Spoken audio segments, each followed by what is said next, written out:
Soap opera in winters. TV पर तो बहुत सोप ओपेरा देखे हैं आपने, लेकिन आपको पता है कि आपकी ज़िंदगी में सोप्स भी एक ओपेरा ही खेल रहे हैं।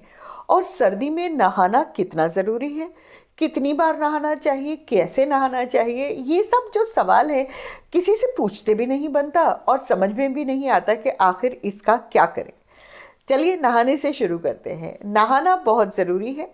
ट्रॉपिकल कंट्री में रहते हैं तो गर्मी में तो दिन में 2 बार नहाते हैं क्योंकि पसीना बह रहा होता है। सर्दी में थोड़ा सा आलस आ जाता है, लेकिन नहाना सर्दी में भी ज़रूरी है क्योंकि जो पसीना बह रहा है सर्दी में जो पसीना आता है वो बॉडी फोल्ड्स में आता है, जिसमें अंडर आर्म्स है, अंडर द ब्रेस्ट है, थाइज है, क्योंकि ये एंडोक्राइन स्वेट होता है जिसका गर्मी या सर्दी से कोई लेना देना नहीं होता।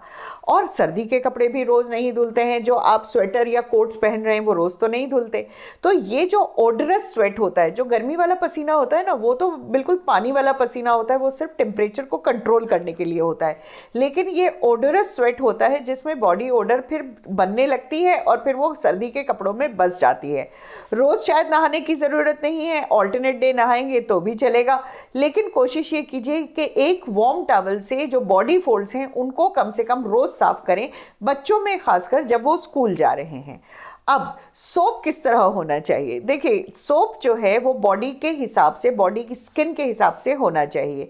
आइडियली नॉर्मल से ऑयली स्किन वाले लोग कोई भी सोप इस्तेमाल कर सकते हैं, लेकिन कोशिश कीजिए कि हल्का सा ग्लिसरीन सोप हो। Soap by virtue of being a soap is alkaline, और हमारी जो बॉडी का टेम्परेचर है, पीएच है, वो एसिडिक होता है। तो अगर आप ज़्यादा रगड़ रगड़ के साबुन से धोएंगे तो स्किन ड्राई होने लगेगी और उस पर तरह तरह के बैक्टीरिया, फंगस फिर अपनी तादाद बढ़ाने लगेंगे। सबको लगता है ये सब काम जो है गर्मी के होते हैं ना, गर्मी से ज़्यादा सर्दी में होते हैं, बिकॉज सर्दी में हवा भी नहीं लग रही है और कहीं ना कहीं इवेपोरेशन नहीं हो रही है, तो वो जो फंगस है उसको बढ़ने का मौका बहुत मिल जाता है। तो नॉर्मल वाले जो लोग हैं, नॉर्मल से ऑयली स्किन वाले, वो एक नॉर्मल सोप से नहा सकते हैं। लेकिन अगर आपकी स्किन ड्राई है तो या तो आप ग्लिसरीन सोप पे जाइए, और सबसे अच्छा रहता है बॉडी वॉश। बॉडी वॉश को इस्तेमाल करने के लिए लूफा की बहुत ज़्यादा ज़रूरत है, लेकिन फिर वही बात, लूफा आप शेयर नहीं कर सकते। ऐसा नहीं है कि बाथरूम में एक लूफा लटका हुआ है और हर आदमी उस लूफा से नहा रहा है, बिकॉज लूफा बड़ा पर्सनलाइज होगा क्योंकि उसमें आपके स्किन सेल्स, स्किन बैक्टीरिया और सब कुछ होगा, और लूफा बीच बीच में सूखेगा भी। तो कोशिश करके उसे बाथरूम से निकाल के धूप में भी लटका दीजिएगा ताकि उसके अंदर बैक्टीरिया, फंगस ना पनपने लगे। तो अगर आप नॉर्मल स्किन वाले हैं तब तो ठीक है, आपने सिर्फ सोप चेंज किया और आपकी सर्दी आराम से निकल रही है। लेकिन जो ड्राई स्किन वाला है उसे ज्यादा ध्यान देना पड़ेगा, और ड्राई स्किन वालों में जो एक्सट्रीम्स ऑफ एज हैं, हमारे जो बुजुर्ग हैं, उनको हमेशा ध्यान देना चाहिए। तो नहाने से पहले आप एक हल्का सा ऑयल को वार्म करके, वो ऑलिव ऑयल हो सकता है, बादाम ऑयल हो सकता है, कोकोनट ऑयल सर्दी का तेल नहीं है, कोकोनट ऑयल हमेशा गर्मी का तेल होता है। तो थोड़ा सा तेल लेके जो एक्सट्रीमिटीज़ हैं, हमारी आर्म्स और लेग्स हैं, उस पे लगाइए। उसके बाद जब आप गर्म पानी से नहाएंगे तो कम से कम वो बॉडी से रूखा नहीं करेगा और सिर्फ एक्सेस ऑयल निकलेगा। लेकिन इसके साथ दिक्कत क्या होती है कि वो जो पानी बह रहा है उसमें तेल निकलने लगता है, तो बुजुर्गों के फिसलने की दिक्कत रहने लगती है। तो इसीलिए बॉडी ऑयल्स मिलते हैं, बाथ ऑयल्स मिलते हैं। बाथ ऑयल क्या होता है, आप उसको एक मग में एक कैपफुल वो बाथ ऑयल डालिए, वो इमल्सिफाई हो जाता है, व्हाइटिश सा लिक्विड बन जाता है। पहले उसको डालिए, उसके बाद नहाइए।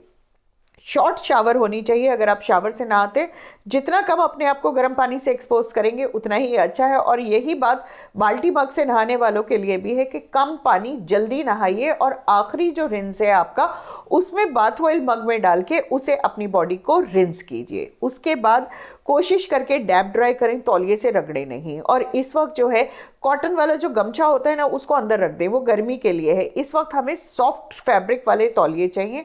डैप ड्राई किया और वहीं के वहीं बाथरूम में एक मॉइस्चराइजिंग लोशन लगाया।